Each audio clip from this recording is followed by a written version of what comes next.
Big jump drop to start us off.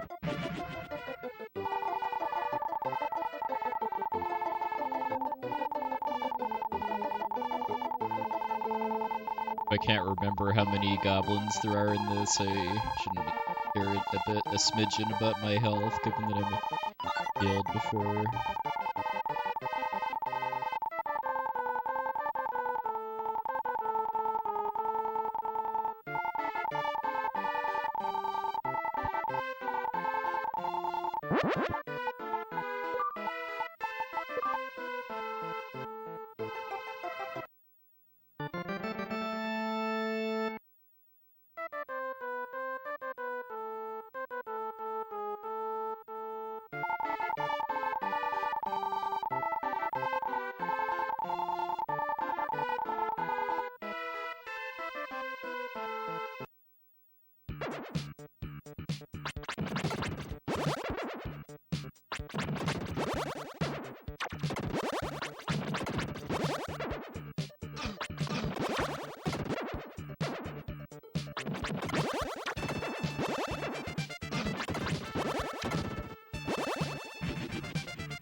Now for the health.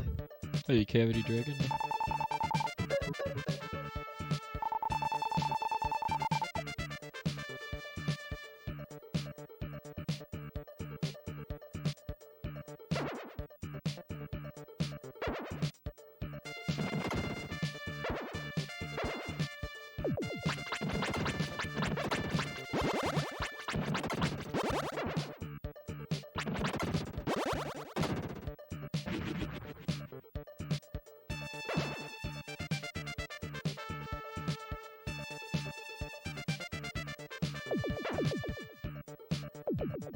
Is Sekiro basically Dark Souls 4, or is it... I know it's by From Software.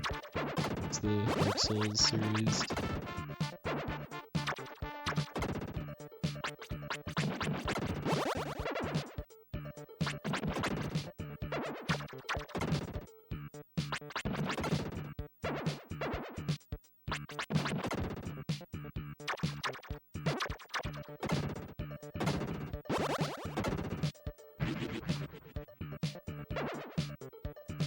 They play differently? Okay.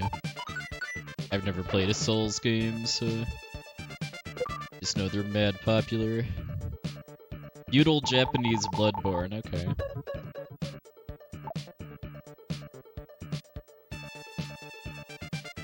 Just know the main thing that kind of links the Souls games is brutal difficulty.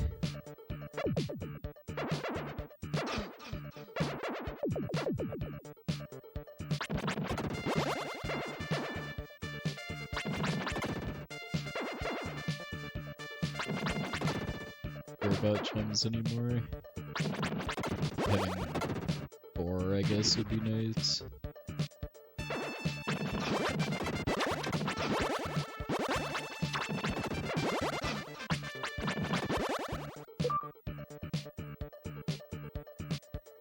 Yeah, I respect that. Try to avoid watching too much as far as like people playing newer games that I want to play myself in the not too distant future. Hey, Galicious.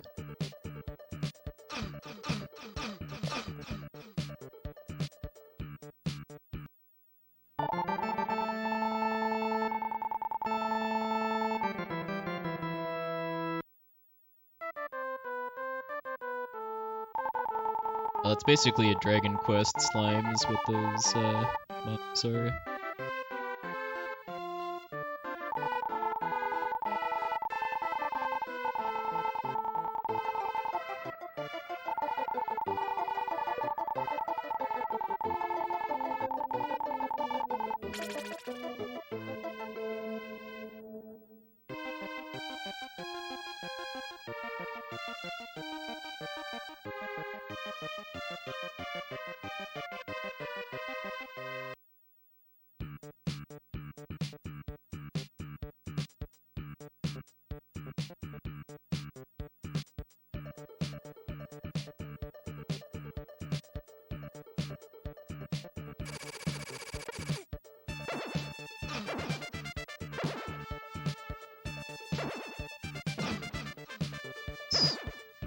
Odd movement pattern.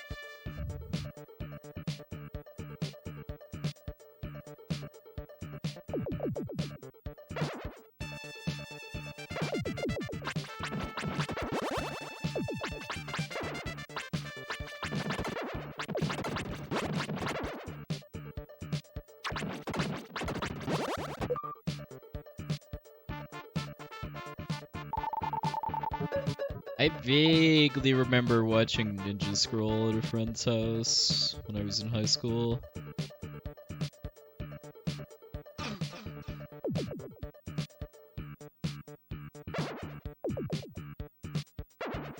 Hey, Griffrey.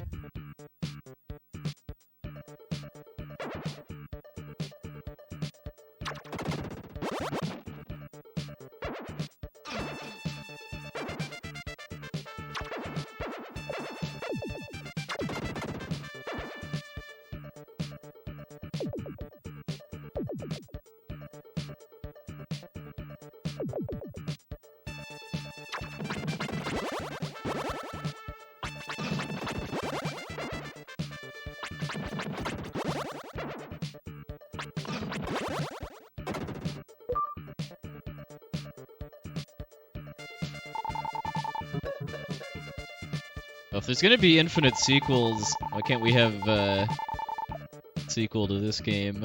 Or another one, I should say.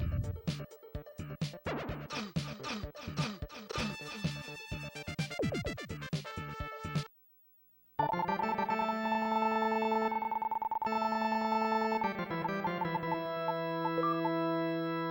already have that equipped. It's when I get the brush that I need to switch. Yeah, where's the new Chrono game, too?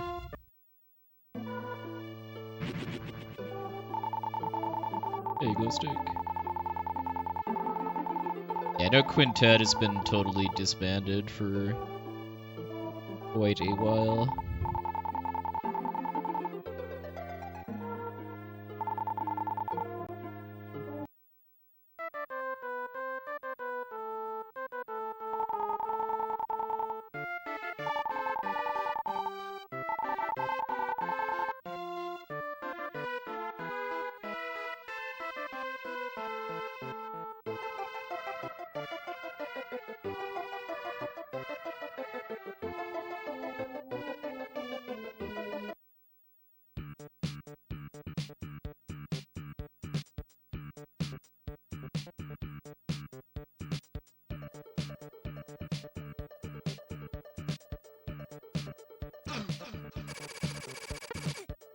Yeah, sorry, ain't got time for stories tonight.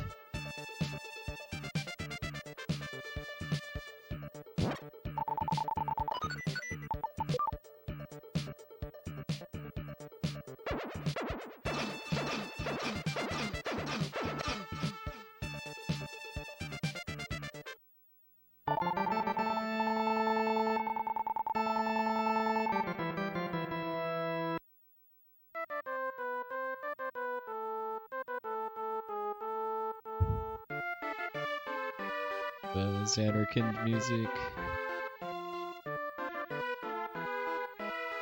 Let's try to not take a ton of damage in the torch room. Main thing that causes me to die in the painting.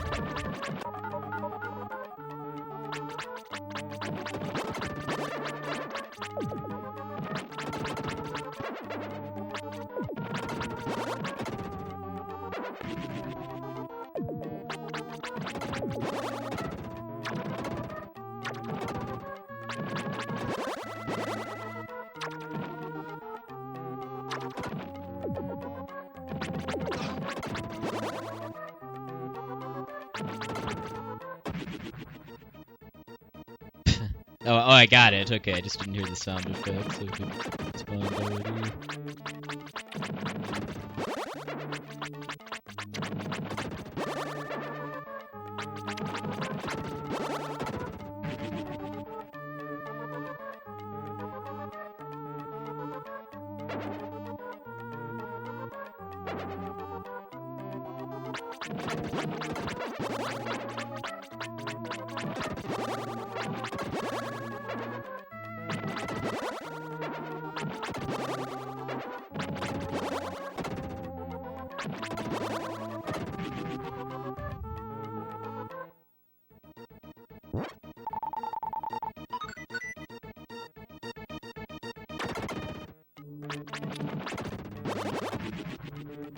At least.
Ooh, gold. Not by much, but struggling lately to get under 13 minutes here, so that's nice.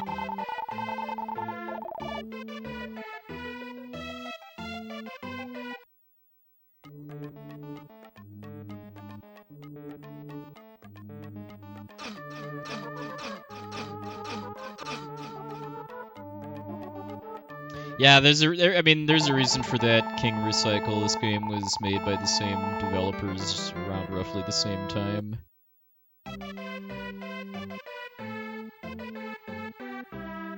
There's a lot of reused assets, like the HUD at the top of the screen and a lot of the sound effects.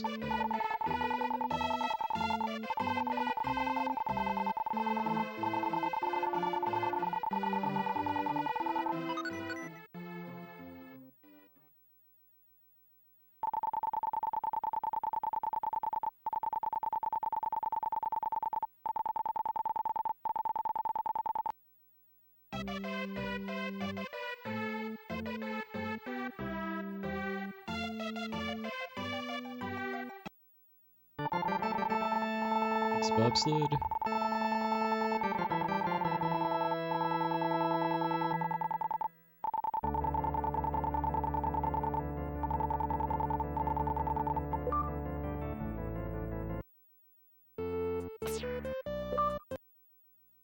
Yeah, there's a lot of intentional deaths in this run for cutting out backtracking. You don't lose progress when you die, you just get sent back to the Master's Shrine and lose any gems that you have. Gems just being MP for spells.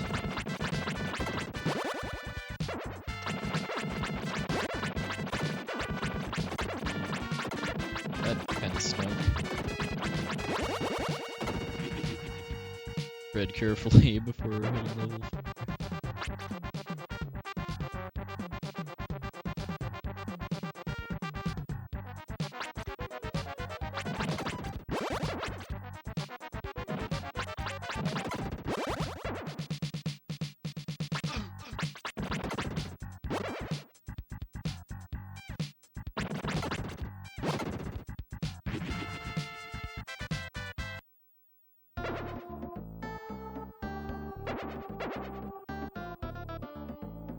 Zero apologies, by the way, for how chill this music is.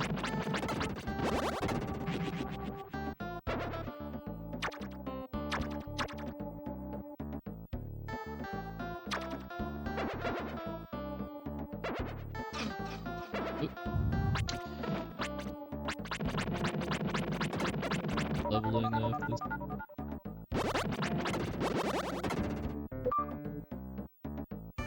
Oh, nice, yes. Very glad to hear that.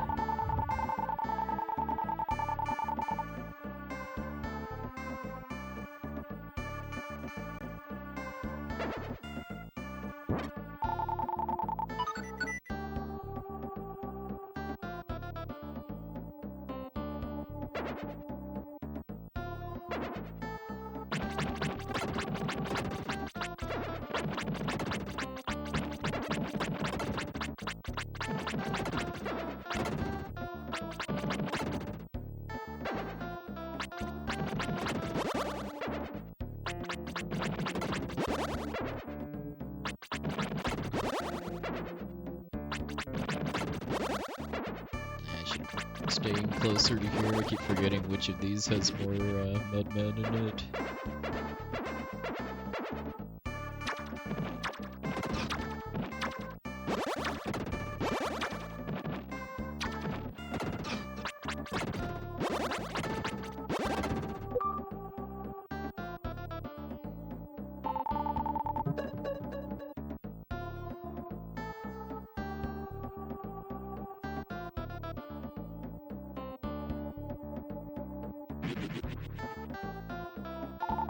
When I got back into retro gaming a bit under 10 years ago, actually, now I had to get new NES and SNES consoles because my childhood ones had issues that were beyond my capacity to do anything about.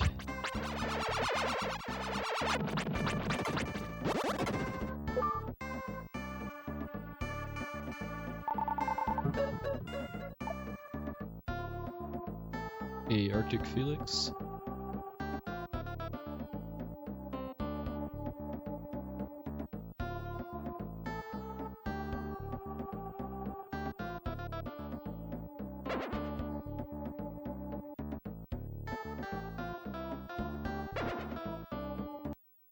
Straight.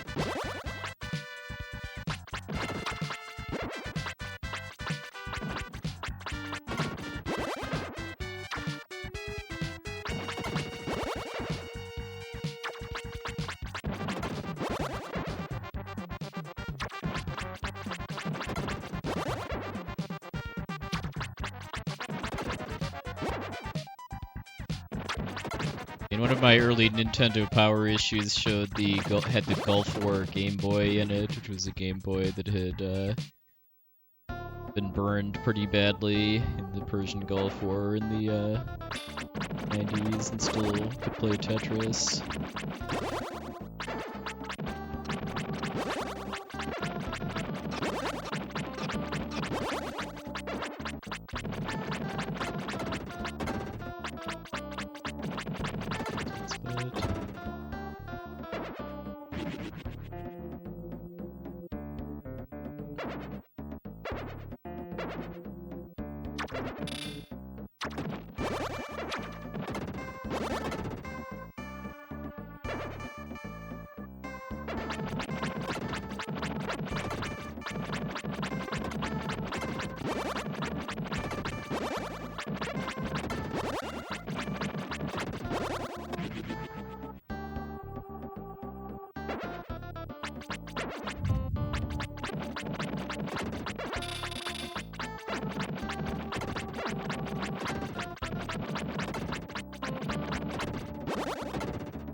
Some moderately decent RNG with those lizards. A lot of them went down, which is optimal because then I don't have to chase them down.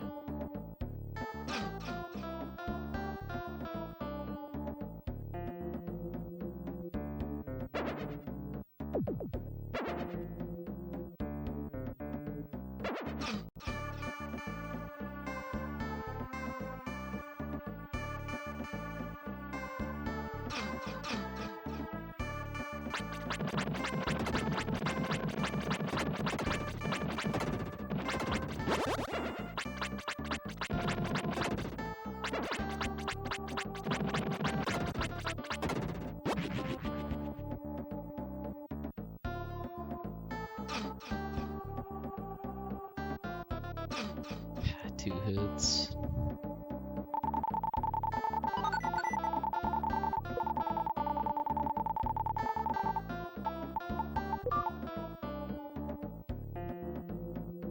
Yeah, the race is next Saturday. This is gonna be my last like serious round of practice for that.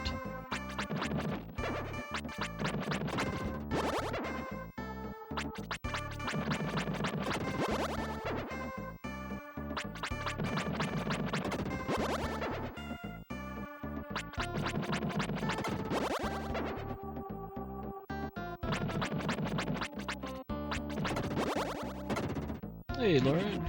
Sorry.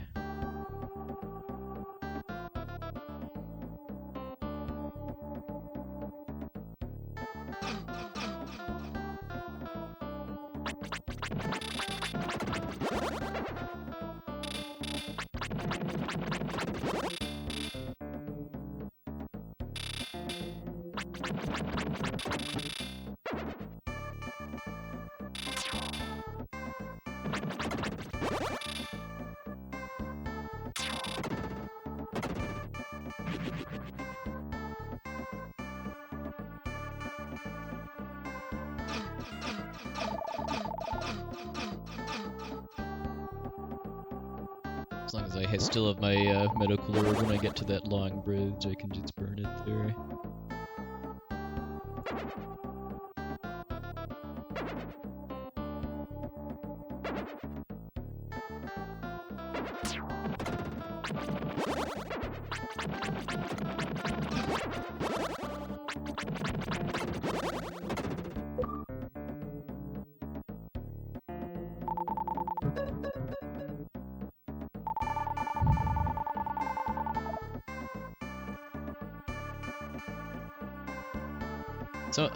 So this game, most of this game's soundtrack is pretty chill. This area in particular.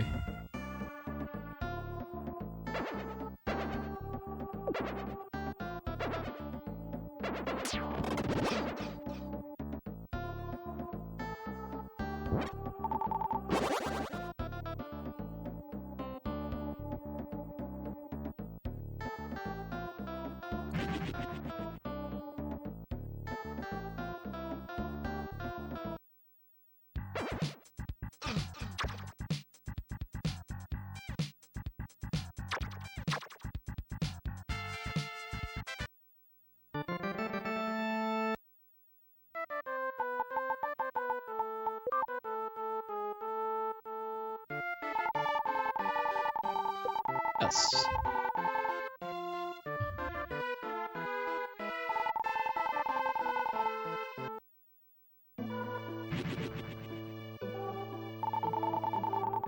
It's Turbo the Dog, Quintet's mascot.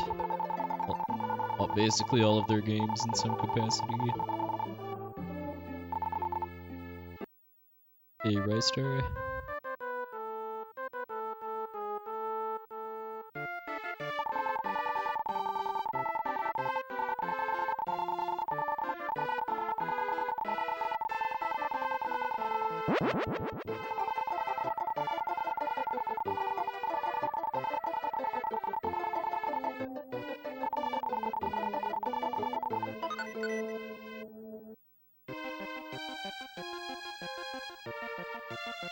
Down and around.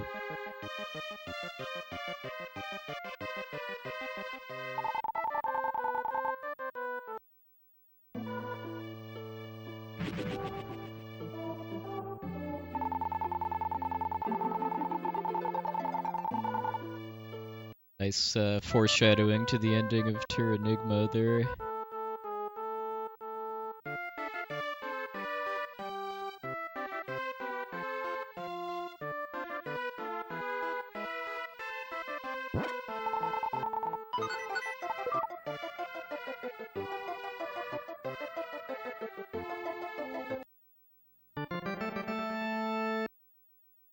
We get to the Windfish soon. Play the Song of Awakening.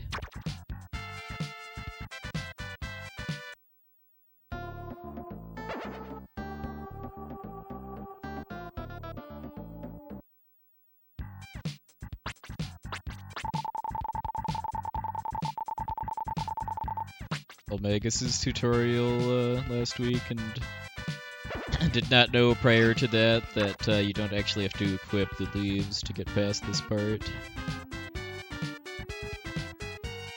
Hey, yes, Grant.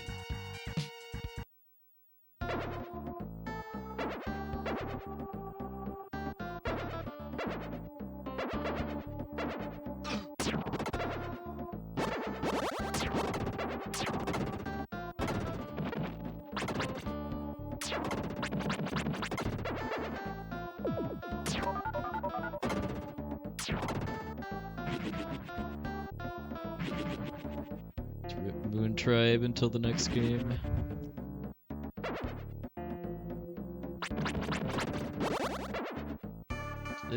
All the fights with them here are way, way easier than their trial in Illusion of Gaia, though. It's teleporting lizards that are the annoying one. Hey, Zach, you can say. It's almost like this game was made by the same developers around the same time.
Getting absolutely bodied by these invincible suns right now, though. Already in Death's Door and just now getting to the basement.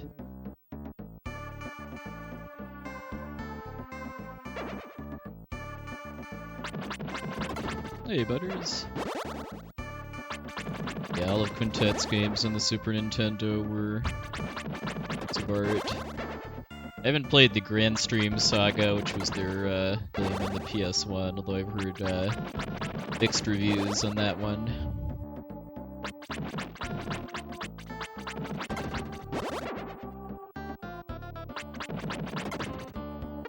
Hey, Chuck Cuomo.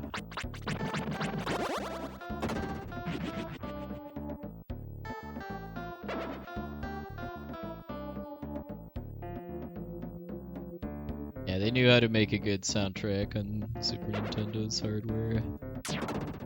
I am killing all of these firemen. My health is low.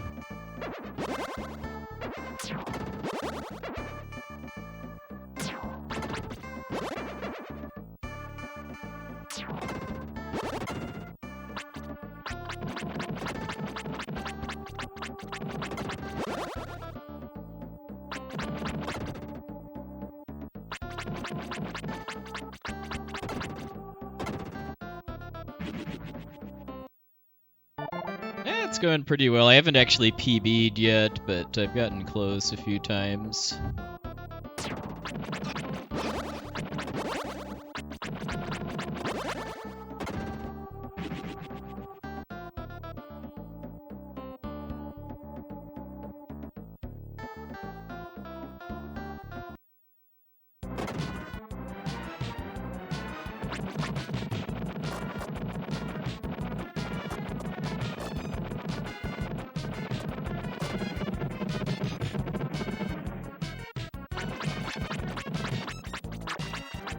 I patented easy lion head statues strat.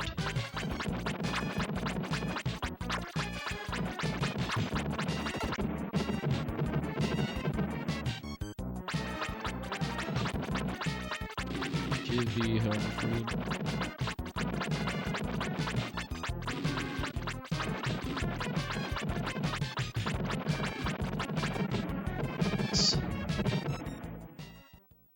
Barely missed gold though.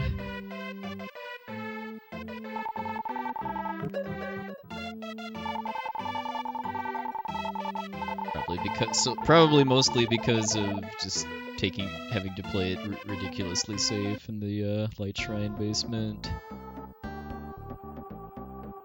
Got wrecked upstairs. And would have died at least twice if not for the ice armor. Yeah, you should, Zach. This isn't a very long game. I mean, a casual playthrough for most people should be like 10-ish hours, if that.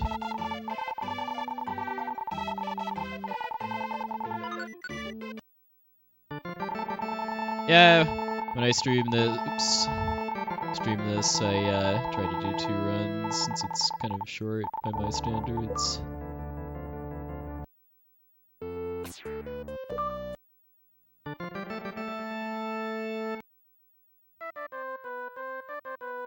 Something you're not seeing a ton of in the speedrun too is just kind of the world immersion that each of the 6 major worlds has.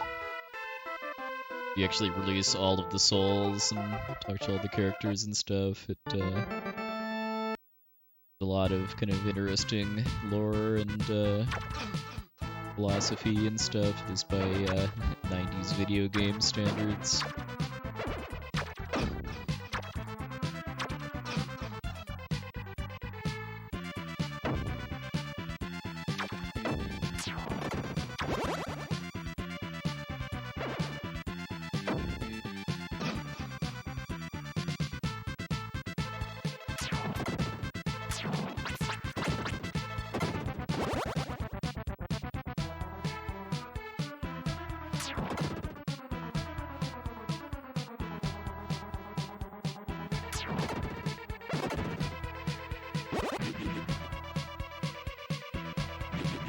Yeah, I know that's a big reason why ActRaiser 2 isn't that well liked compared to the first, is not having the sim mode.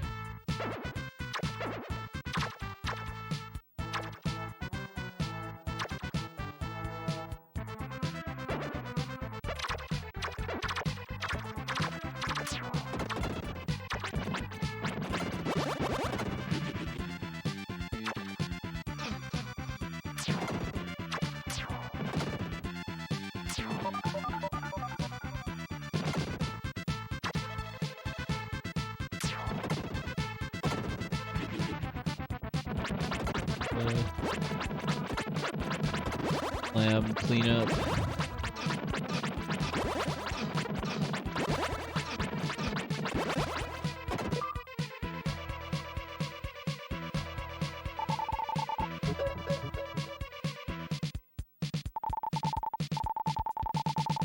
Sergeant kills. Yeah, I mean, ActRaiser 2 is a better platformer game than ActRaiser 1, but the not having the sim mode does kind of take away a bunch of the unique charm of first game. Also, shoutouts to 3413 Experience. Hey, Tina, thank you very much.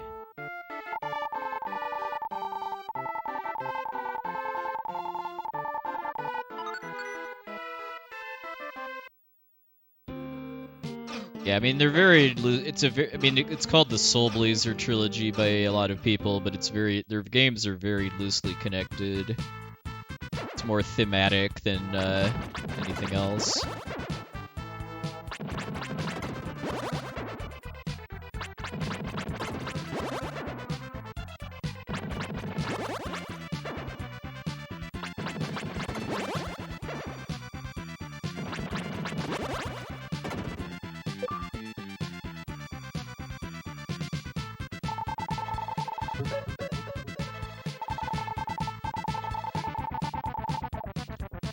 Yeah, I mean, I rented both this and Illusion of Gaia when they came out, and I never heard of Terranigma until the internet, which, I mean, how would I, given that it wasn't released in America?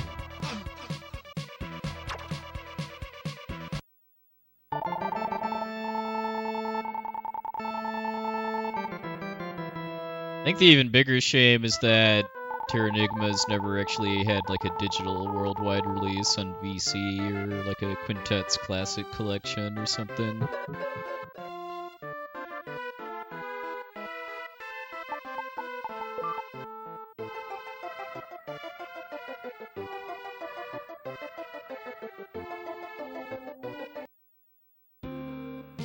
You know, a decent number of like NTSC only SNES era games have gotten released in Europe now through VC and stuff like the SNES Classic. How to do this fight.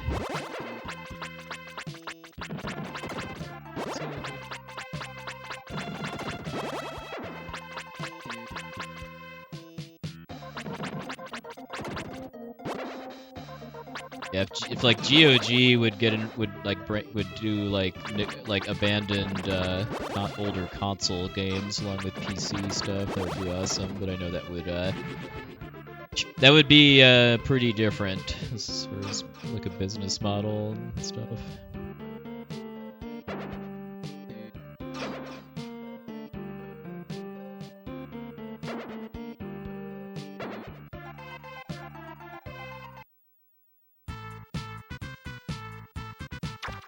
Shouts to this music, by the way. This is my favorites in the soundtrack.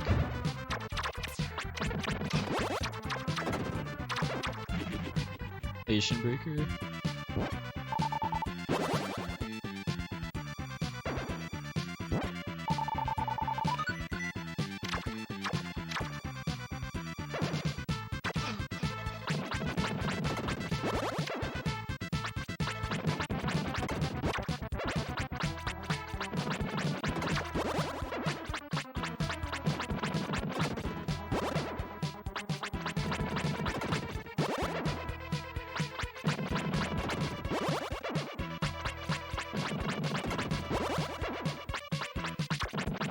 Steel G.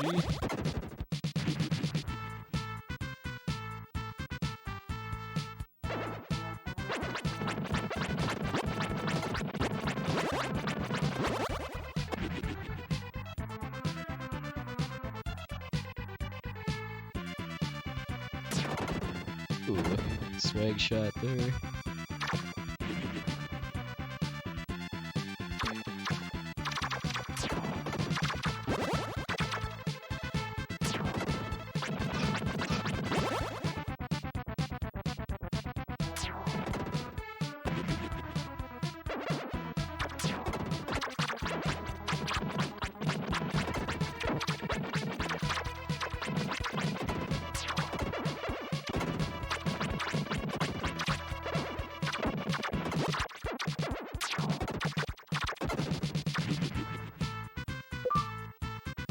Make sure I don't have my medical herb equipped. Been a while since I've gotten burned by that, but it really sucks to lose it here when I'm trying to set up an intentional death.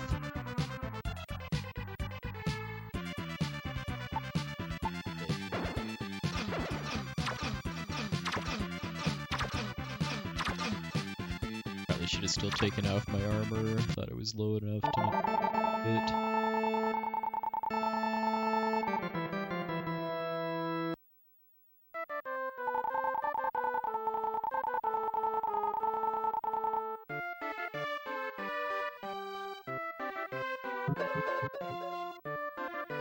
Yeah, I definitely recommend Terranigma casual play at least.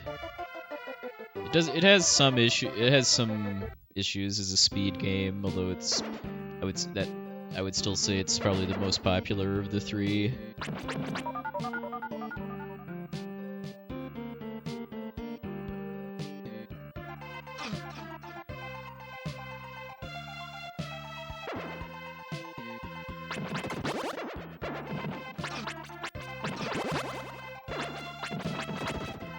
Got a strange bottle before the death.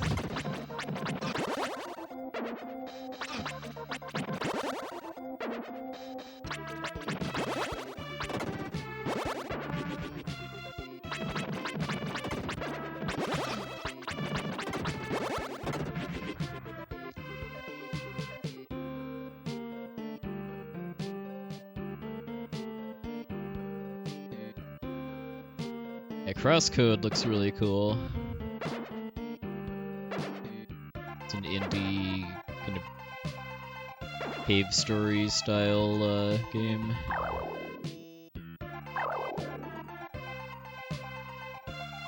I'm not really liking how much health I have at this point. I should be getting a level a little.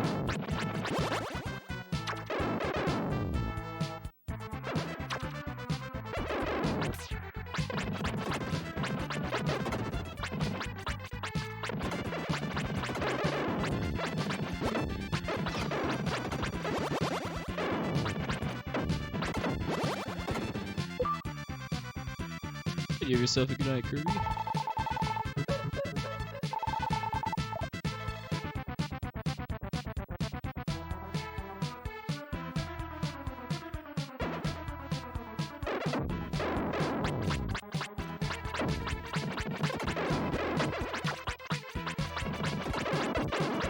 This is the sweet spot where the little monkey can actually hit me.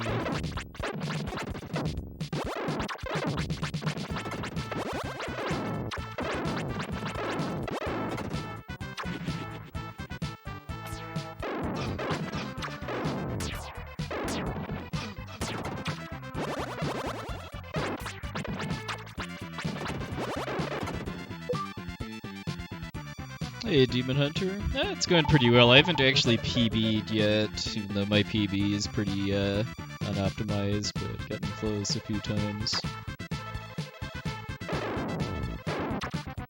The situation is pretty bad because I didn't strange bottle.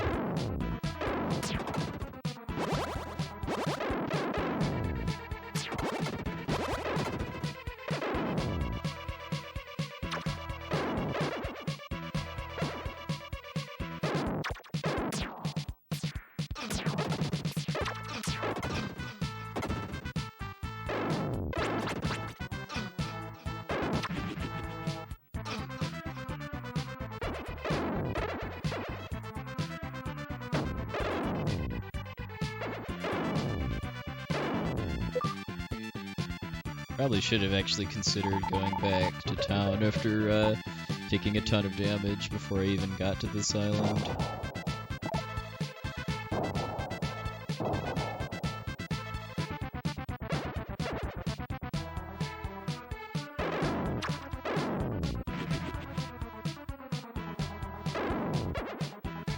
Chance on all the monkeys with magic.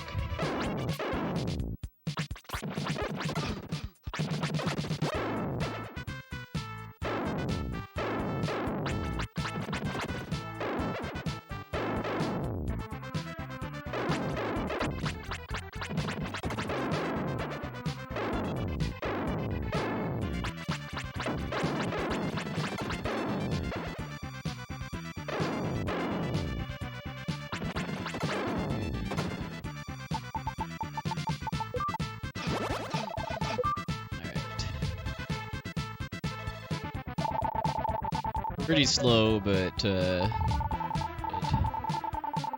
way less slow than actually dying before getting to this, though. How do I not get hit by the falling flame rock things? By getting lucky with their pattern. I believe there is a soul you can release that makes them despawn around the soul orb, though. What you're intended to do.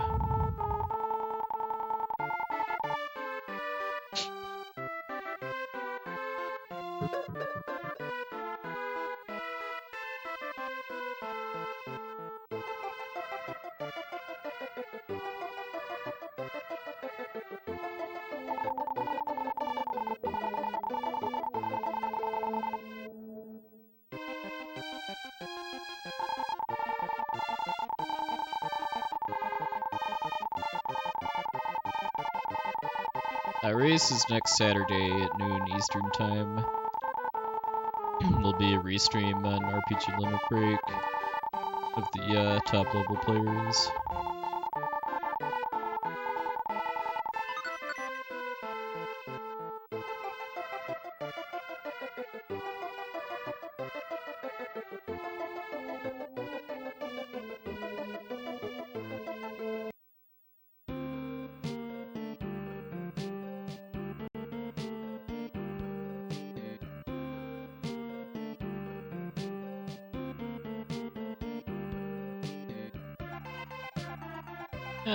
March or April is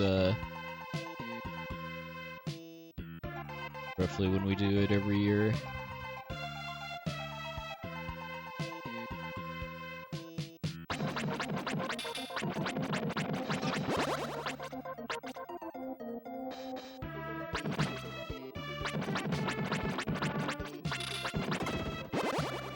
Yeah, but I think it was a bit later last year.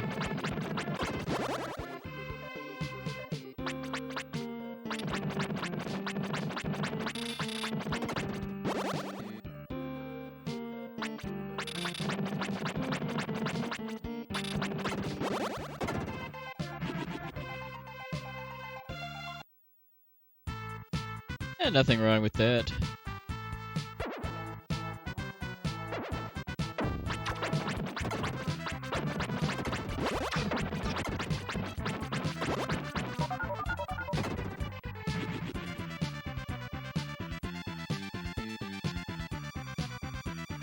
I haven't been doing the Final Fantasy V Forge Up Fiesta race lately because I'm just not really feeling good for it.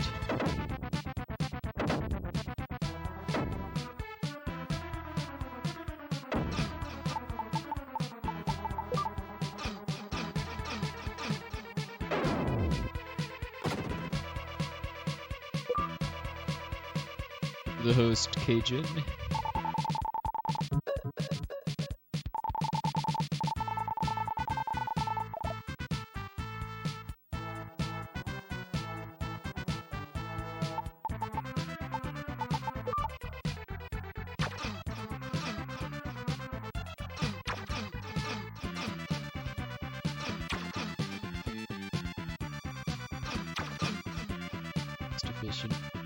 But at least I actually sealed the layer this time, which was what killed a chance at a PB last time.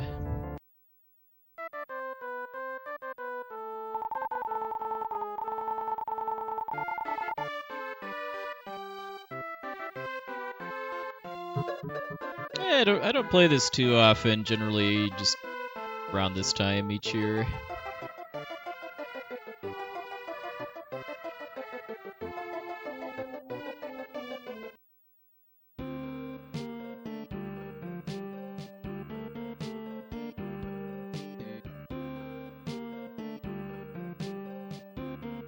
Enjoy breaking it out and running it for a couple weeks, but really have much desire to ever try to grind a really good time at it. Double checking. Okay, get the power bracelet pre-equip, right?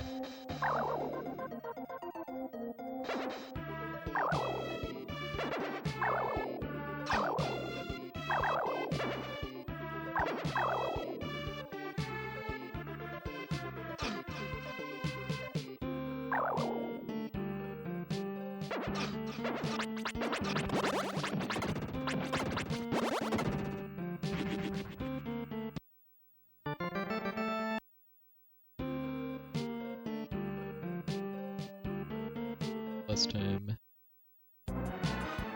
I'm actually going to be losing a fair bit of time here, probably because of Durian Island being slow because of not having gems, which was all my fault because I didn't equip the strange bottle before Deathtoll.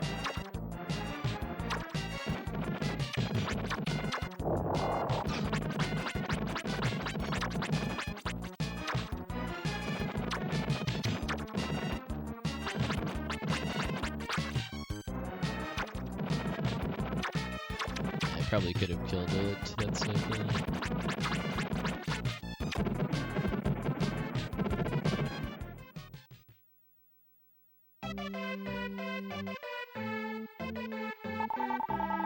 Yeah, same Demon Hunter.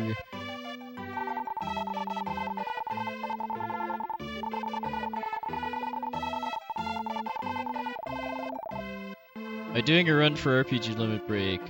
Not this year, no. I didn't submit any games this year because I just didn't have anything that I'm good at that hadn't already been in pretty recently.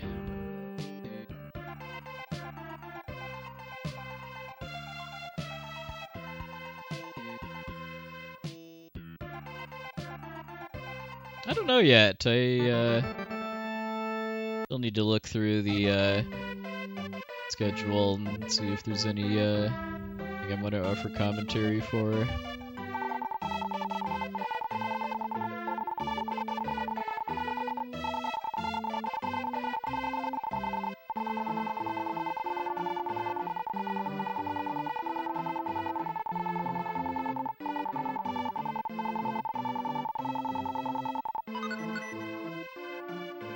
I don't actually know. I know Elmegus is restreaming the race, and I would assume he's going to commentate it too.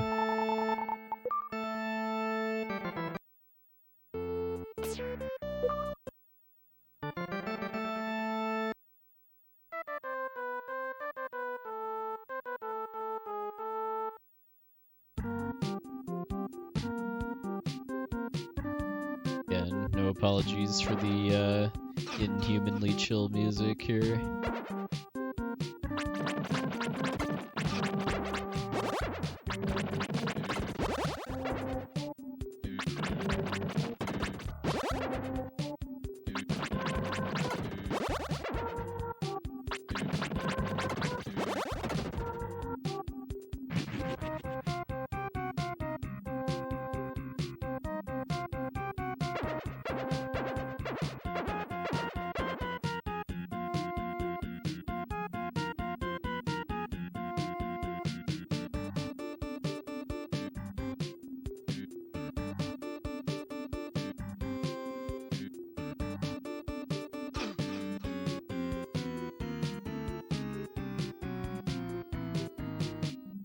Still too scared to just tank the damage from these fireballs like the optimal strat is. Fireballs, snowballs, little difference there.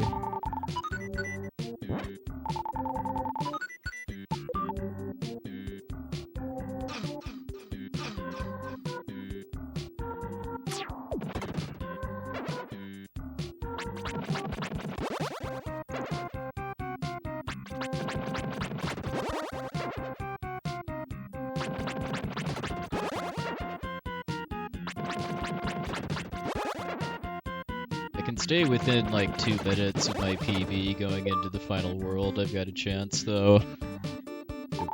Very costly mistake in my during the Phoenix backtrack segment in my PB.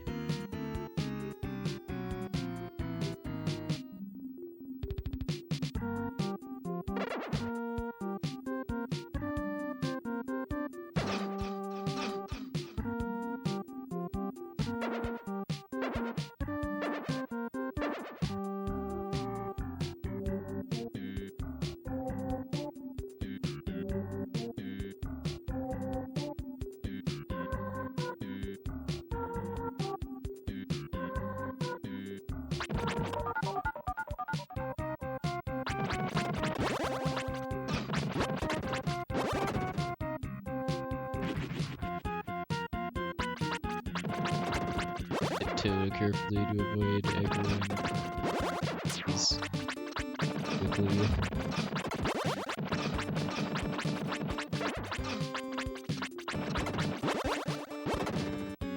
Welp, I just earned myself a trip back to the Master's Shrine by trying to fight those deer.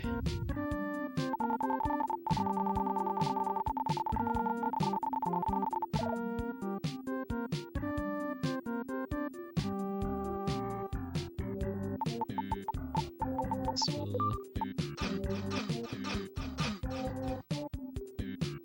more efficient than walking all the way.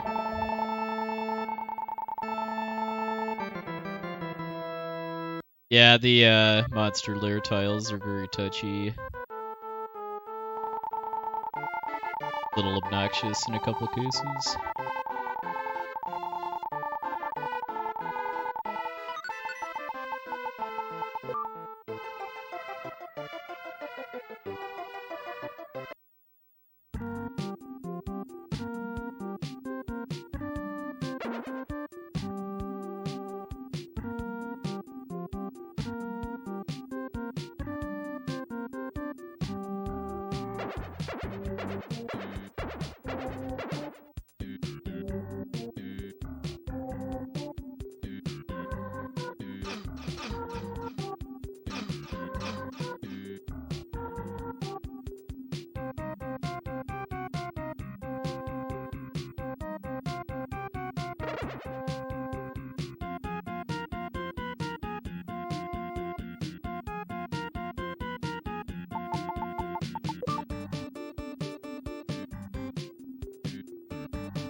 I like how kind of different the beat for this song is.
Yeah, same Takara, same with Actraiser.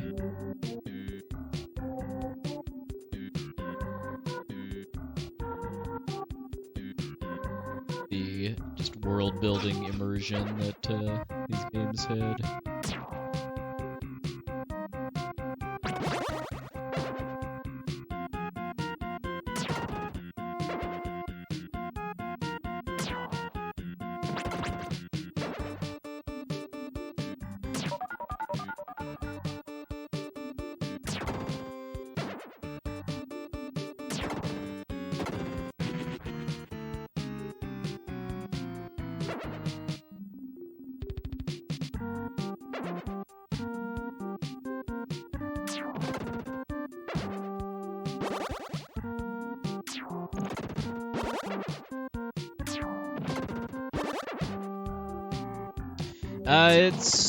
It's made by the same developers around the same time, which is why there's a lot of overlap with the sound effects and the HUD at the top of the screen, but it's not directly related. No, the 100% of this game doesn't really interest me.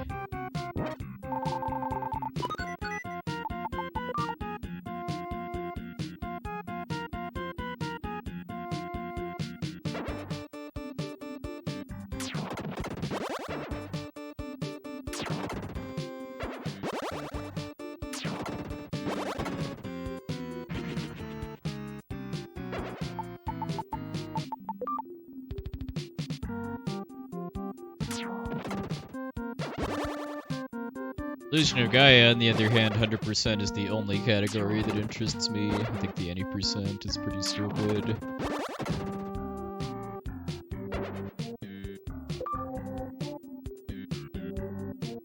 Yeah, I almost do, just because that comes up quite frequently.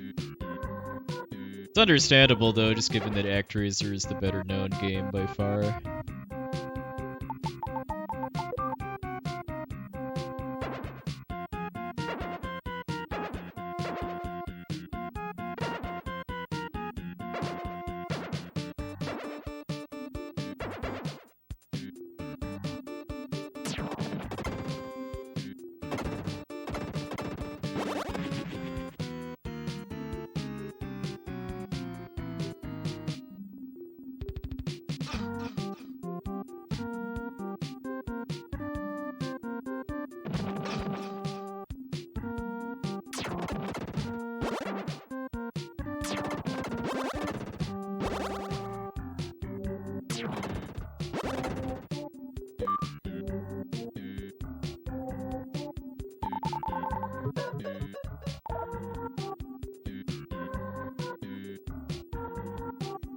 Yeah, Quintet knew how to make a good 16-bit soundtrack. Hey, Nerf Zero.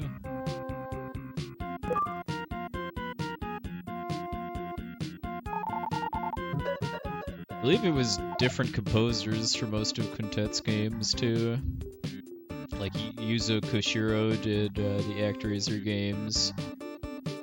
It was different people that did, like, an Illusion of Gaia.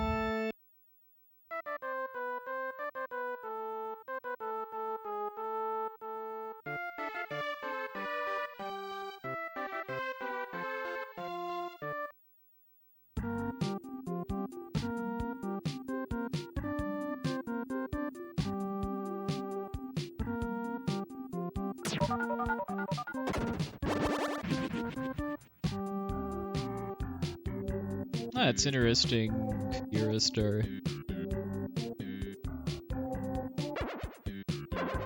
I've heard similar stories as far as why there's such kind of disparate qualities for Sega Genesis soundtracks.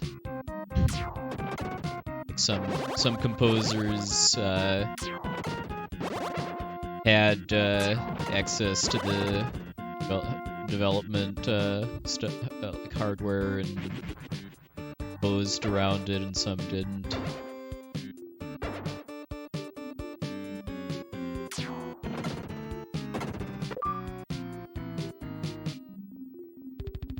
Yeah, exactly, Tina. I think you basically had to have like a full development kit for that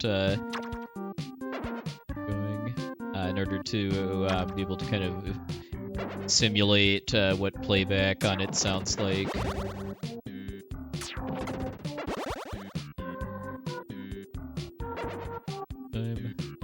I don't actually know. I haven't really seen a lot of other people playing this lately, so I don't know. Wouldn't surprise me if it's a bit of a smaller crew this year for the Soul Blazer race, but nothing wrong with that.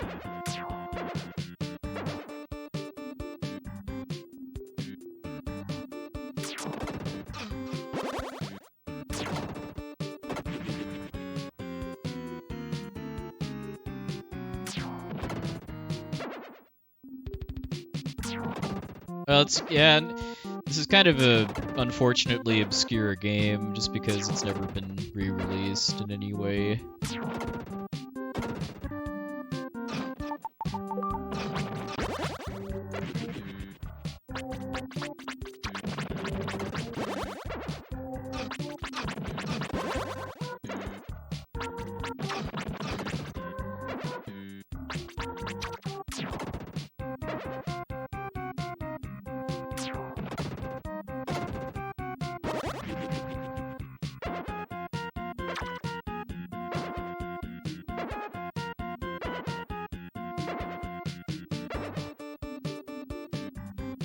Yeah, same. I mean, I rented this a couple times after it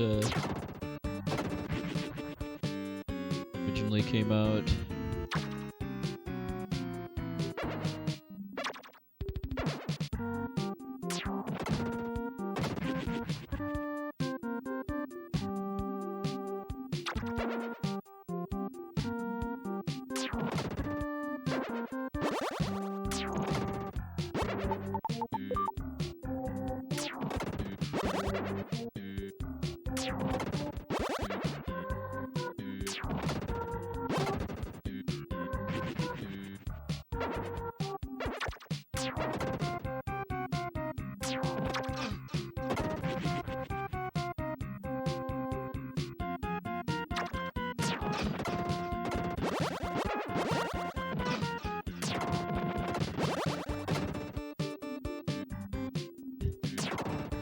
Settler now. I lose all my progress in the other one.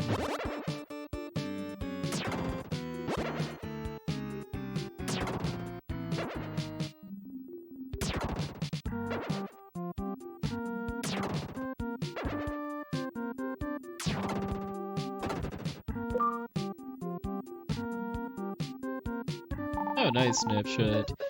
Yeah, the video rental store I got most of my NES and SNES games from as a kid was a mom and pop shop.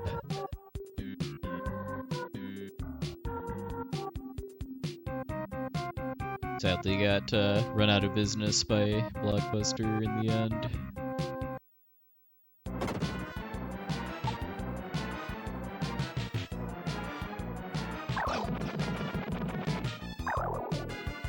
No, I've never played Crimson Echoes, although I've heard it's good for a ROM hack.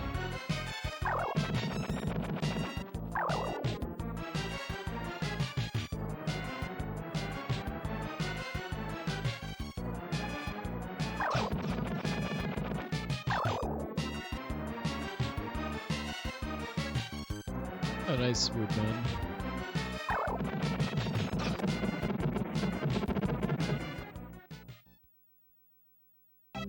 Nice.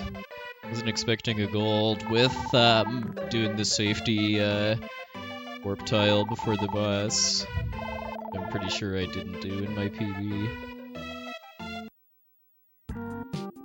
Yeah, the hitboxes for Poseidon's fireballs are kind of wonky in that you can just stand still and they won't hit you.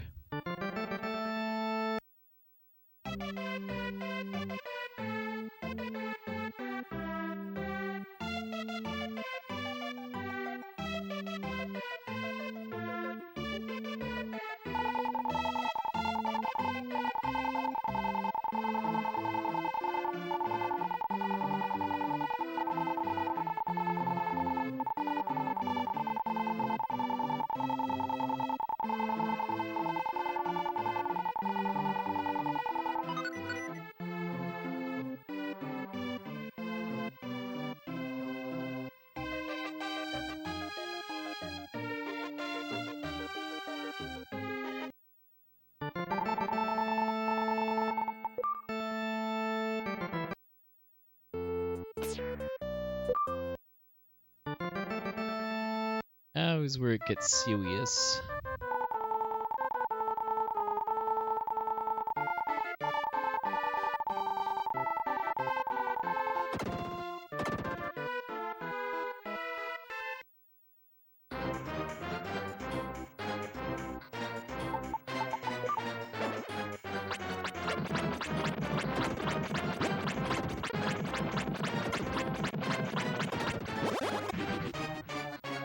Definitely pretty fitting music for industrial themed area, I would say.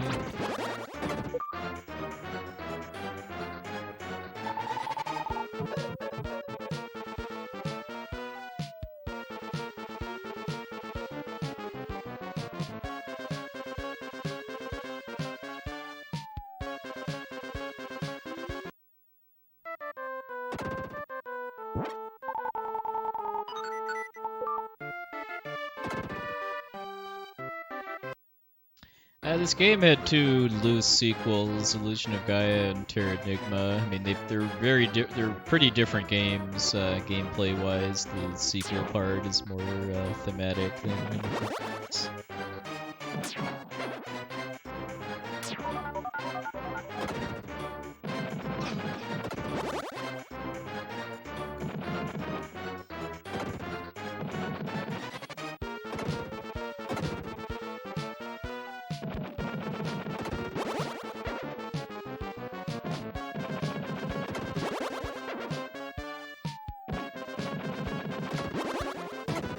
Yeah, they made a total of 6 games on the SNES.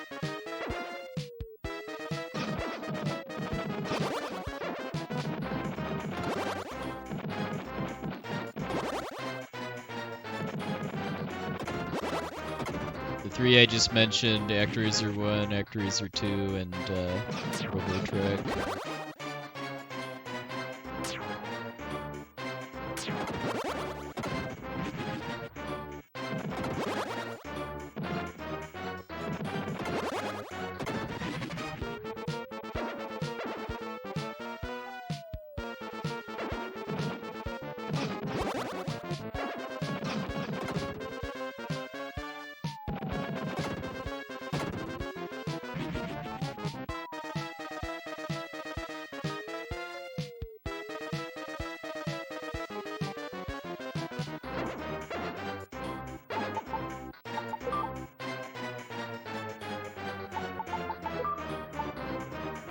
Well, if I keep playing this after the race, I might add in a command.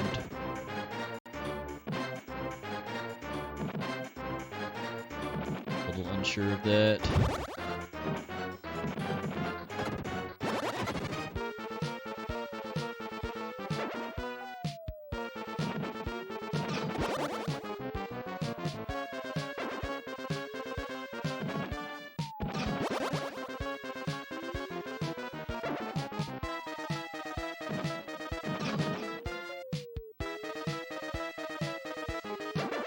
Ah, got it. That's a bunch of time lost. Hey, Sarium! Thank you very much for the host. Doing some Earthbound runs tonight.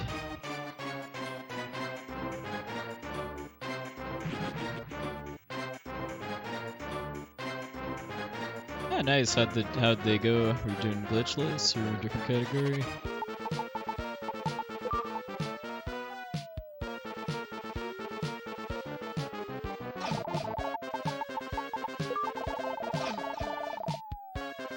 Oh, ouch.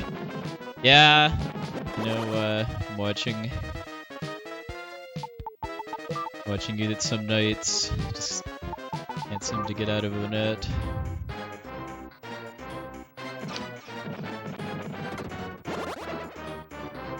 Yes, welcome in everybody from Sarium's stream. Some Soul Blazer runs. This is a kind of somewhat unfortunately obscure action RPG for the Super Nintendo, made by Quintet, who's best known for making ActRaiser. This is a pretty similar game in kind of in structure, that it's based around kind of releasing souls that are imprisoned by monsters. And the speedrun is about kind of knowing which souls are actually required for progression, which can be skipped, and also just going around low level, as is often the case in runs of RPGs. I'm actually in the middle of probably the most difficult dungeon in the game, Leo's Lab's basement. There's a bunch of enemies here that can only be damaged by a metal cutting sword I have called the Zentetsu sword, and you need to be level 16 to swing it, but even if you're not level 16, you can still poke enemies with it by doing this. So this strafe stepping, let's set that.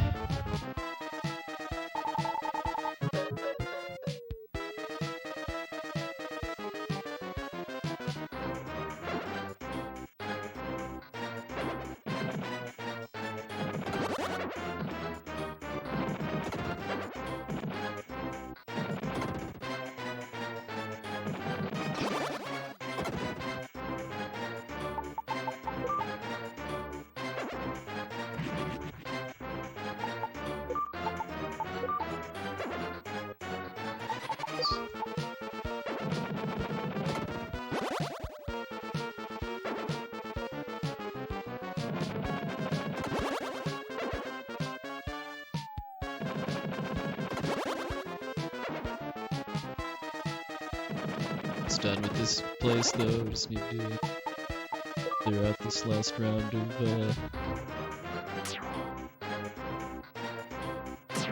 killer cleaning robots, which is effectively what they are, because they shoot bubbles at you.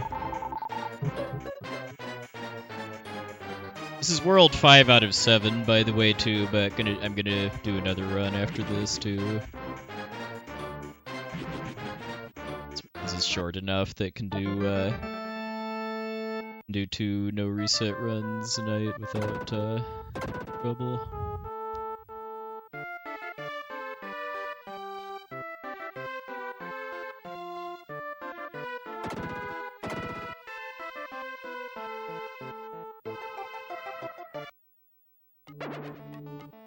Well, it's basic in the sense that I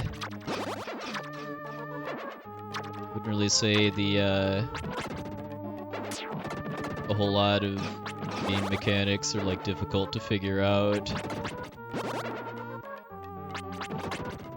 I mean, when you play this casually, it's kind of more about just getting immersed in the worlds that you're rebuilding, and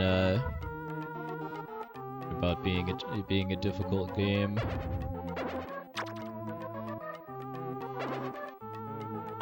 Yeah, I'd agree with that. W reflect that a lot of the uniqueness and charm of this game is from the worlds and the NPCs, because your character doesn't really have much personality. I mean, it's like ActRaiser, basically, where you're an angel that's tasked with freeing the people that are captured by demons.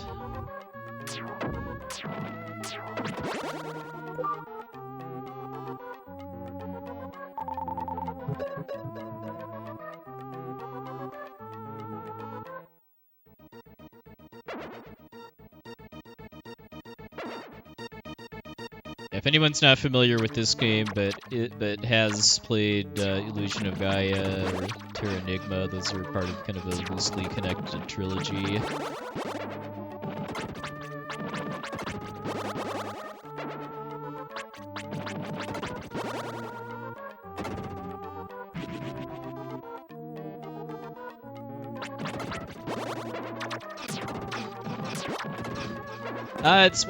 It's made by the same developers, yeah, Quintet.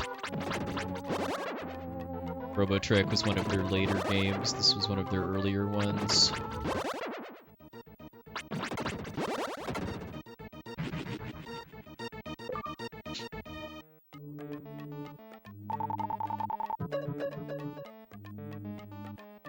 Am I going to RPG Limit Break this year? Yes.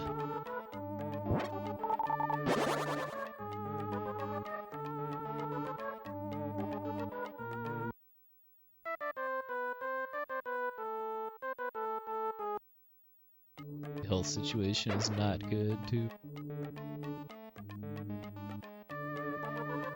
Premature death here. Take the invisible catapult section really cautiously.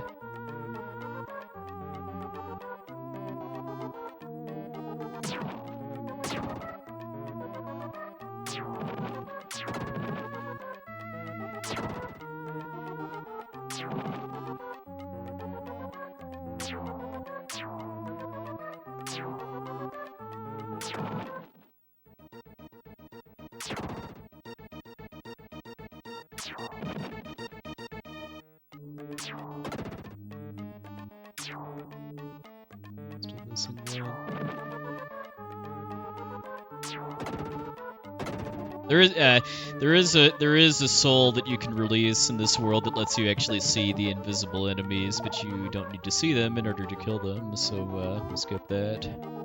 Every world has an upgrade for because basically the blue orb that's rotating around my character is his soul allies. The only soul that you're required to get is the soul of magician, which is why when I use magic, it originates from the blue orb instead of from my character, and then there's a bunch of other upgrades you can get that help each world. yeah, the one for this world, because you see invisible enemies.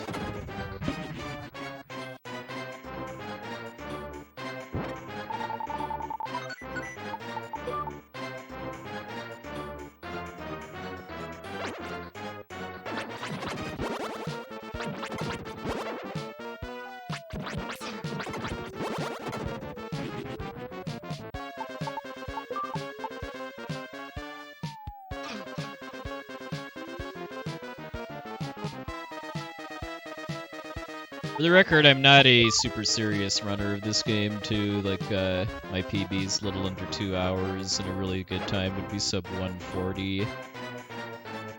I just like to break it out once a year around this time. The annual Everhate tribute race.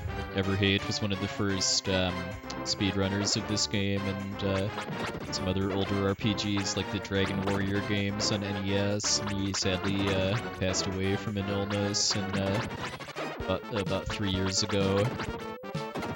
So we do a race of his favorite speed game in his honor every year. Coming up on the boss, Tyndall. Most of the bosses in this game aren't terribly threatening with the right manipulation. I say manipulation in terms of AI manipulation. I just stand in this column right here. Not really a whole lot he can do to hurt me.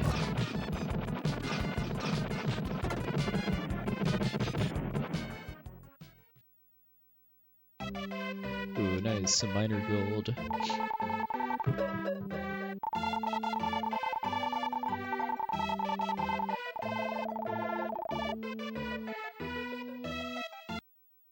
If I ever ran Lufia 2, it would be the full game. Not super likely anytime soon, though.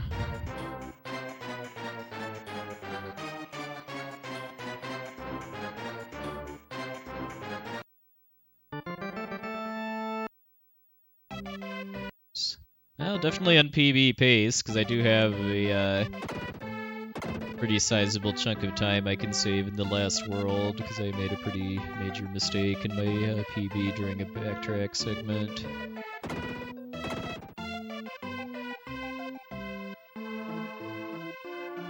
Probably the greatest ambition I ever see myself having with this run is trying to get around like an hour 45 or so.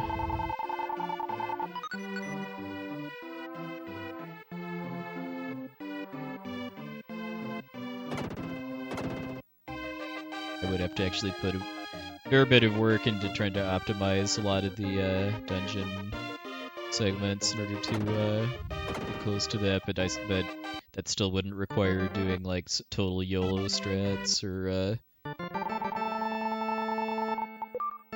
rely on RNG.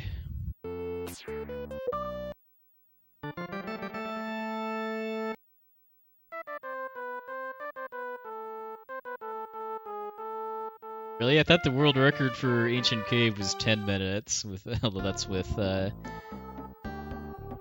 RNG manip.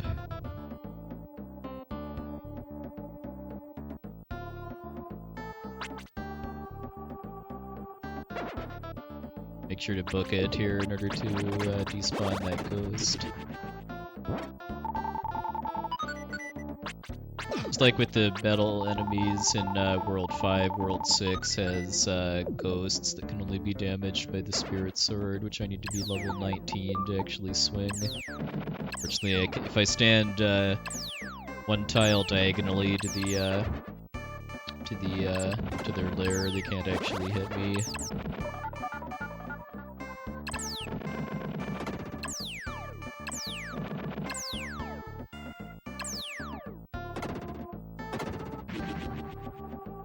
Yeah, feel free to ask questions, by the way. Anybody new here, not too familiar with the game, I'm always happy to answer.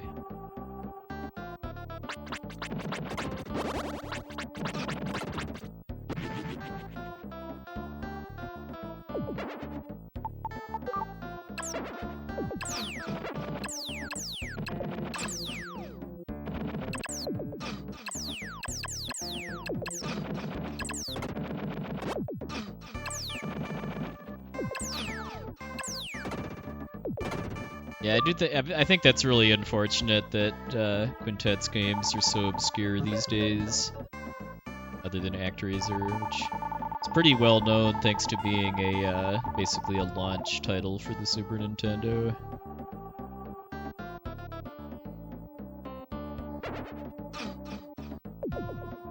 Illusion of Gaia, I would say, is a pretty different game fundamentally. Like this is a pretty, I would say, is a pretty clear-cut action RPG, and then Illusion of Gaia, I would call more of a kind of a 2D Zelda style action adventure game.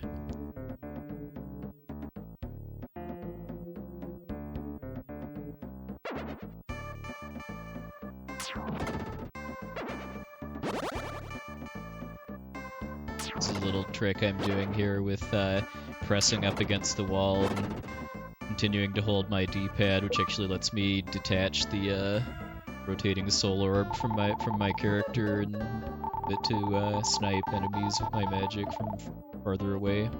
I actually don't know. It wouldn't surprise me if there's just some kind of copyright hell is why none of Quintet's lesser-known games have ever been re-released on Virtual Console or anything like that.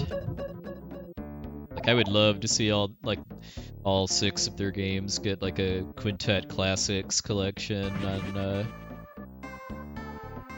modern consoles, Steam.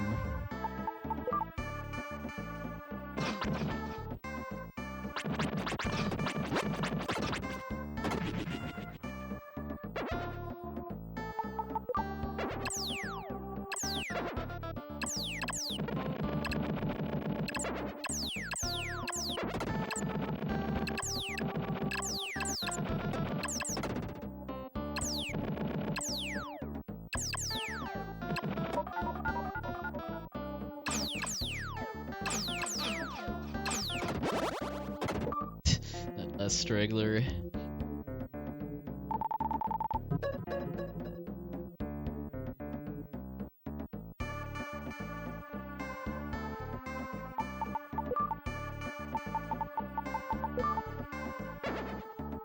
So yeah, again, kind of what I'm doing in this any percent speedrun is just trying to release as few souls as possible in order to unlock progress deeper into each world. The dungeon area there, I needed to get the spirit sword and then release the both the bard here and also a soldier that has a card I need to get into the left tower.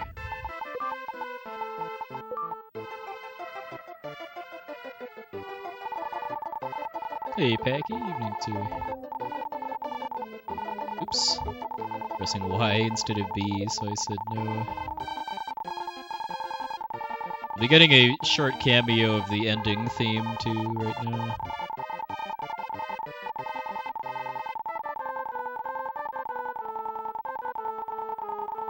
Something like Lisa. Gee, I wonder what her name could be.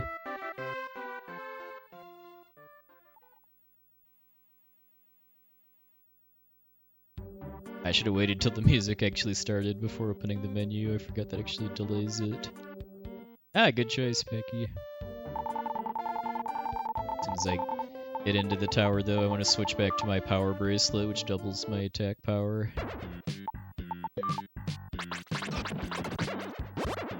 Now these knights here I like to refer to as shredders, for what I hope are obvious reasons.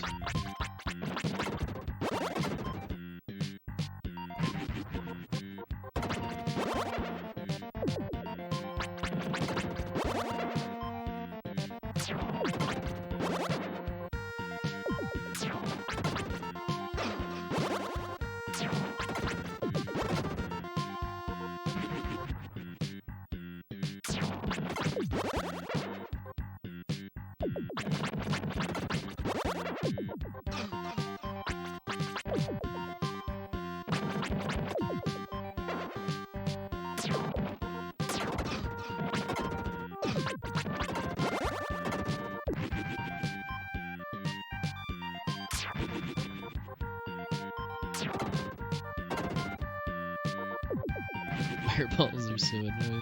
Slowly.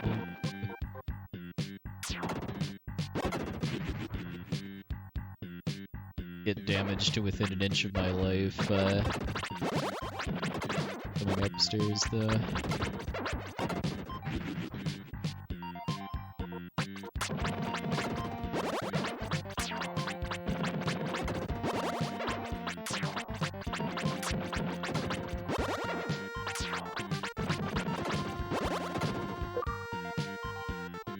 Yeah, that's something I actually didn't even notice until playing this game again as an adult, was that the chess knights actually move in a legit chess knight pattern.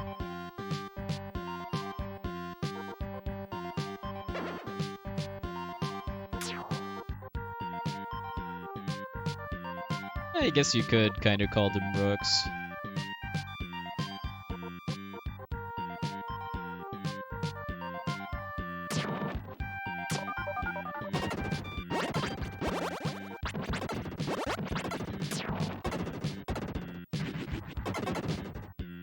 And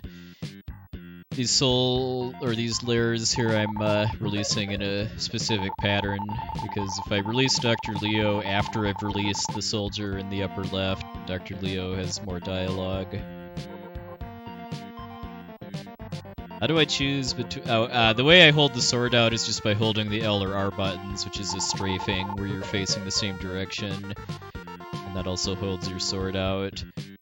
And then pressing the B button actually swings it. The way the combat works is actually a little more technical than it looks, too, just because when you swing your sword, the arc kind of this, or the sword swings in an arc going from your character's left to right, and then it lingers on your right side for a few extra frames, and like if you catch the enemy kind of on the right side of the swing, it does more damage.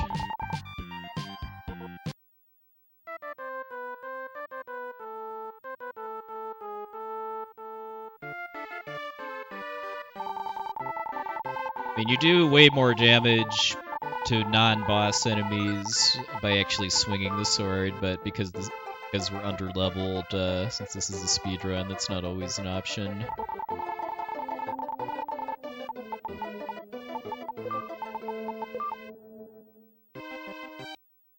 Sword has a level requirement to actually swing it. I do find it interesting that that's even a thing in this game, too, given that in a casual playthrough, if you just fight every monster lair in the game, you're always going to meet the level requirements for each sword before you get it.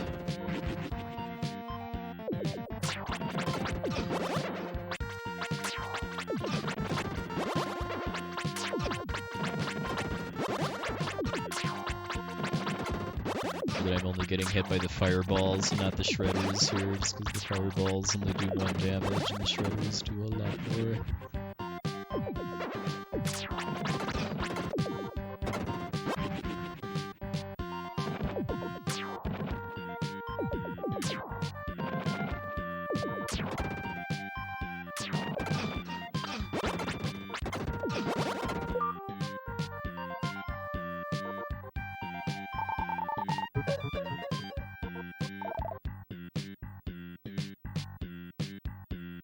Yeah, I mean, it does say what the level requirements are in the weapon menu, but like I said, it's totally irrelevant if you're playing this game normally, because you're always going to hit those levels before you get the swords.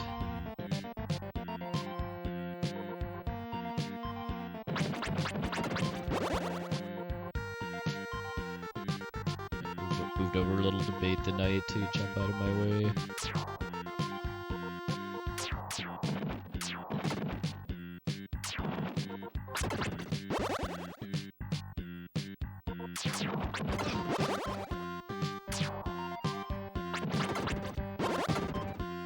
Alright, now we're coming up onto the biggest source of RNG in the whole game, which is the Demon Falcon, the World 6 boss.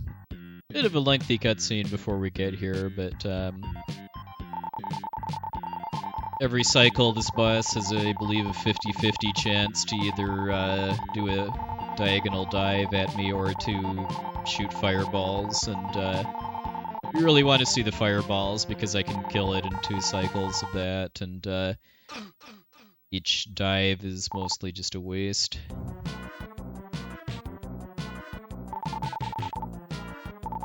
Also, we get to see the amazing 90s era translation. Defeat him!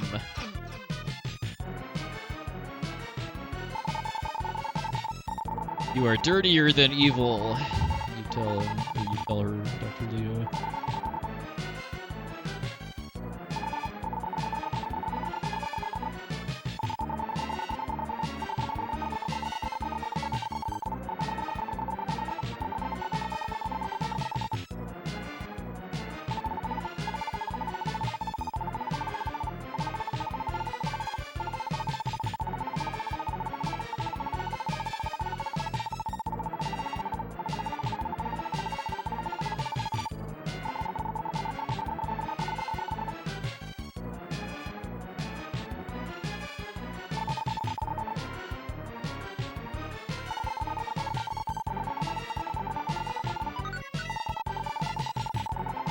Ooh, I like that shredder emote.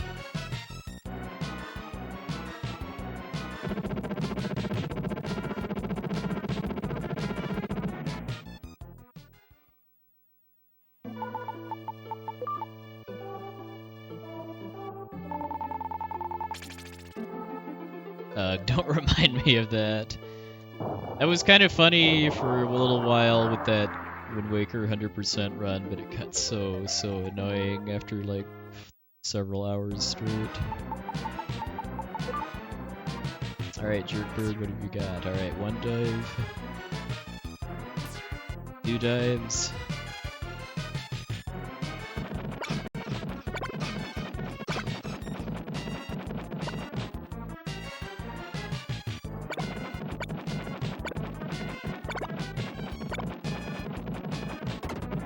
Alright, 2 dives.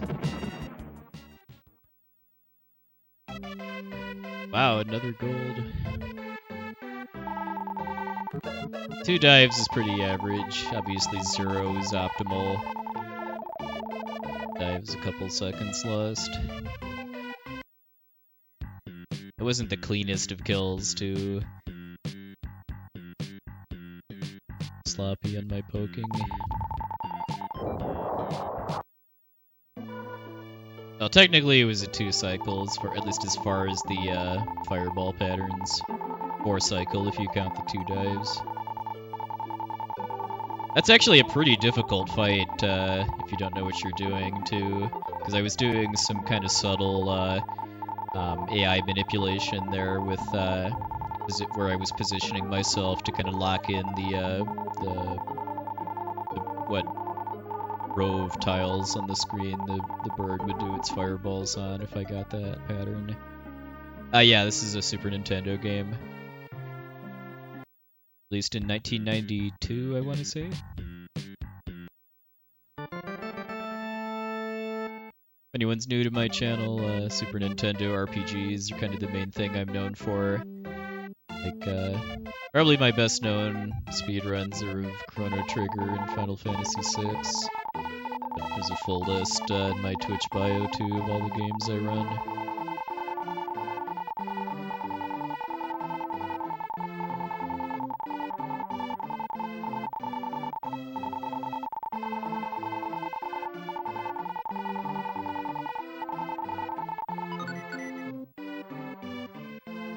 Hey, Invenerable, I mean to hope you had yourself a good weekend.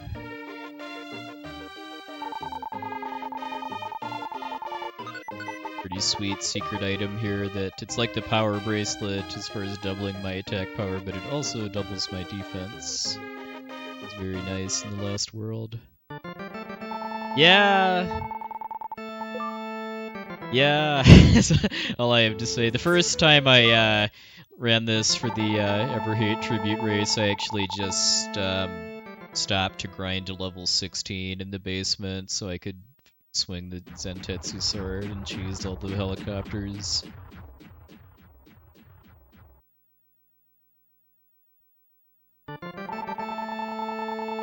Yeah, agreed, Muppets.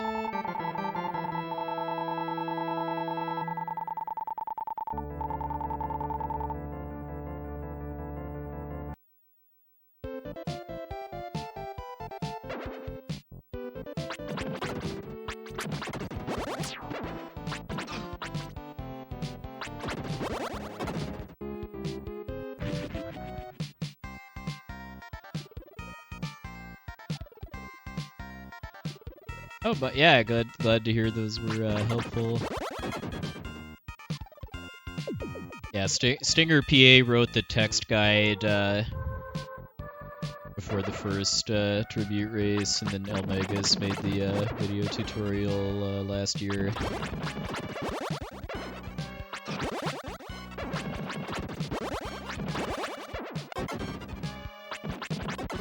The only thing I would say that those resources are missing is a safe strat for the World 2 boss.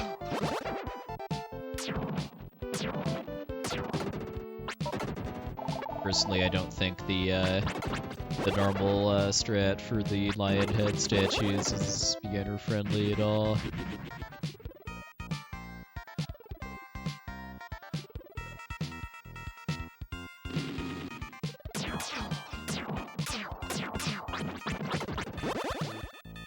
Oh, nice.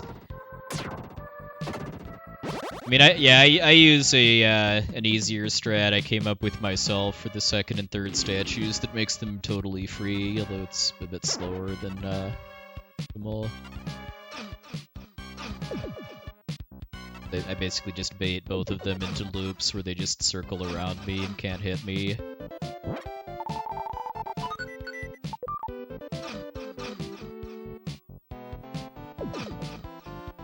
Yeah, I'm gonna do another run after this too, so if you're still around,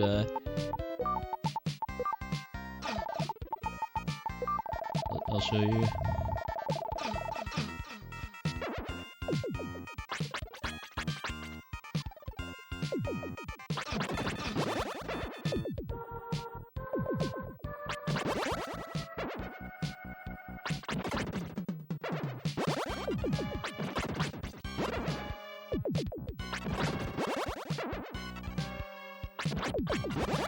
Yeah, the super bracelet, it's a secret item, basically. You have to go back to the Queen's house after you've beaten the RPG Jerkbird.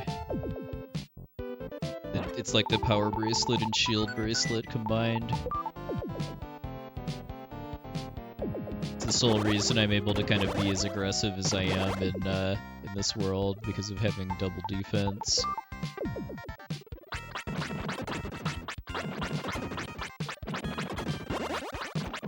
Yeah, do you know about the sidestep on Solid Arm? I mean, I think that's just a really little subtle thing that I think makes it a fair bit easier. I'll point that out in my next run too.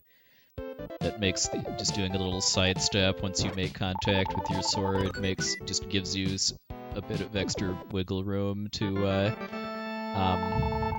kill him before he kills you, even if your like setup isn't perfect.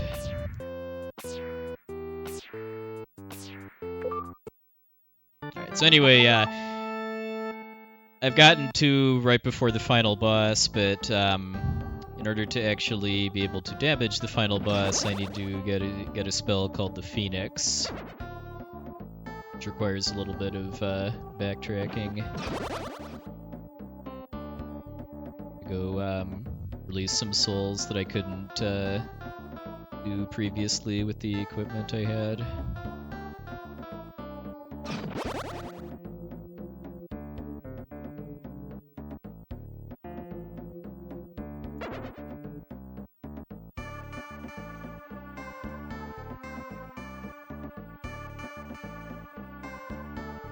Five suns here.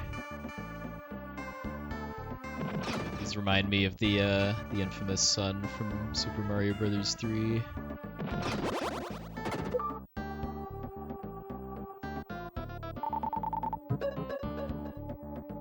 Hey, Yellermster. When's the next Chrono 100% run?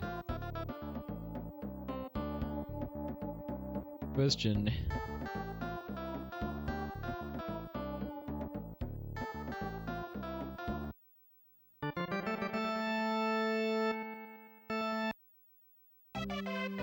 Be sometime later this year. If it gets into Summer Games done quick, I'll definitely be getting back on that pretty seriously. Otherwise, not sure yet. Yeah, I need to get 3 red hot items in order to get the Phoenix.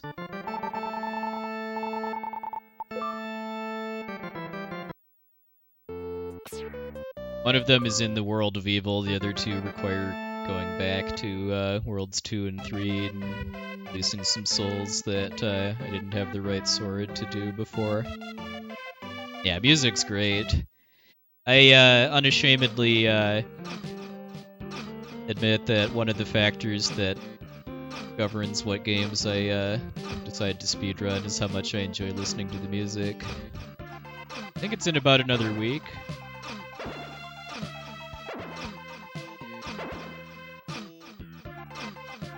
I don't think Chrono Trigger is a slam dunk or anything, but nothing to lose in trying, and it's the only run I really have right now that I felt like was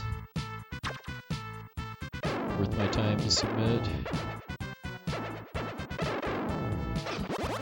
Yes, in fact my next Kusu Grande match is on Tuesday, I believe at 6 p.m. Central.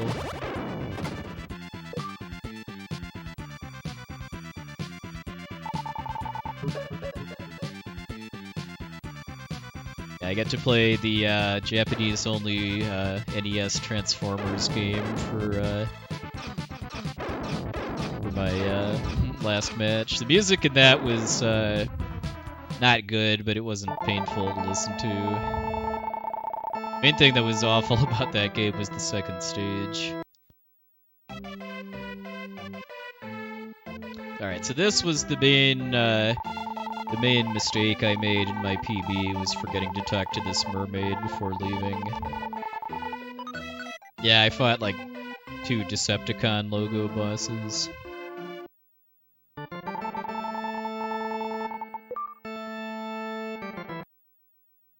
That's the main thing. Yeah, level 2 was the main thing about the game I would say was just legit awful. The rest of it wasn't exactly good, but like the worst platformer game I've ever played.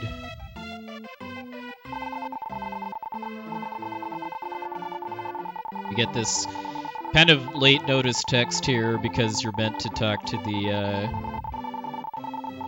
the king after releasing him in World 4 instead of waiting all the way until now. So he gives me this text before actually summoning the Phoenix.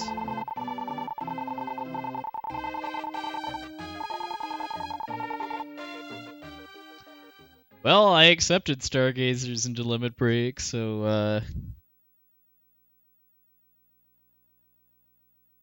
I'll let that speak for itself.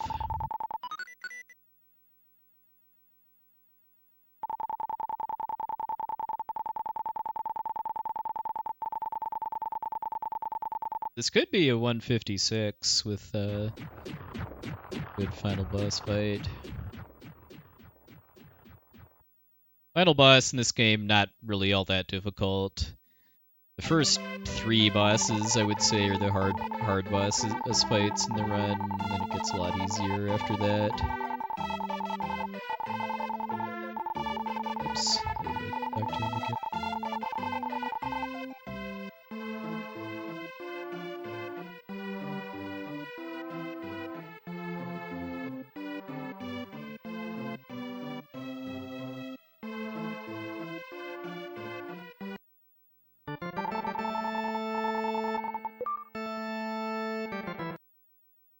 So now that I have the Phoenix, one order of business left before I can finish the game, and that's get to level 24. Because in order to use the Phoenix, you have to be able to swing the Soul Blade, which requires being level 24. So I need to do a short grind session here, which actually goes by really fast, given that I need to get almost 200,000 experience. Each one of these panels is worth 4,000. I would say this game's a bit easier than Illusion of Gaia.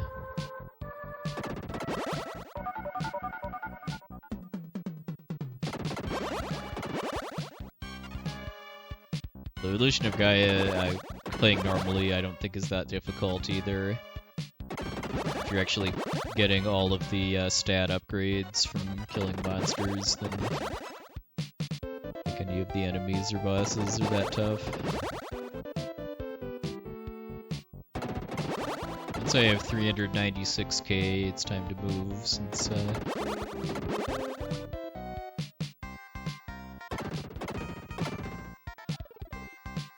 able to get the rest on my way through.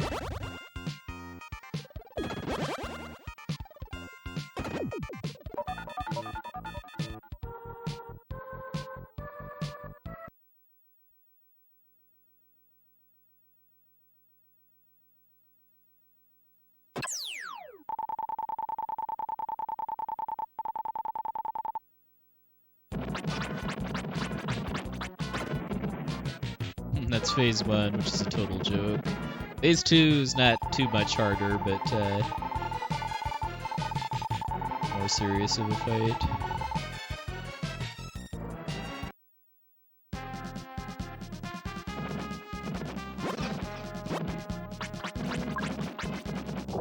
This fight is mostly about lag manipulation, just because when a lot of projectiles are on screen at once, it lags the game quite a bit. Can't actually see this boss's health, but it's 52 hits with the Phoenix, I believe.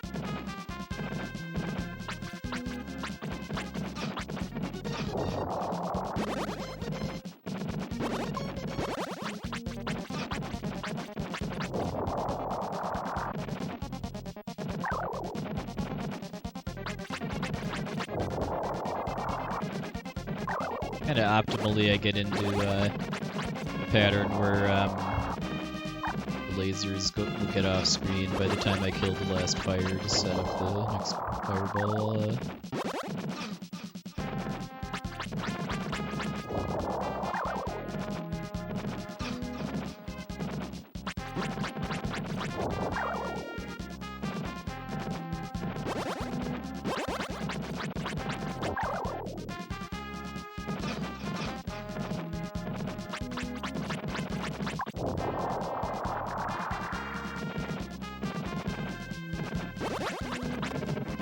Nice.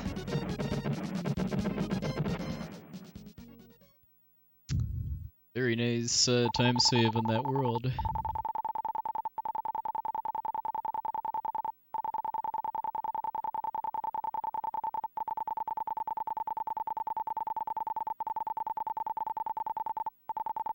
Yeah, thanks for the GGs, everybody.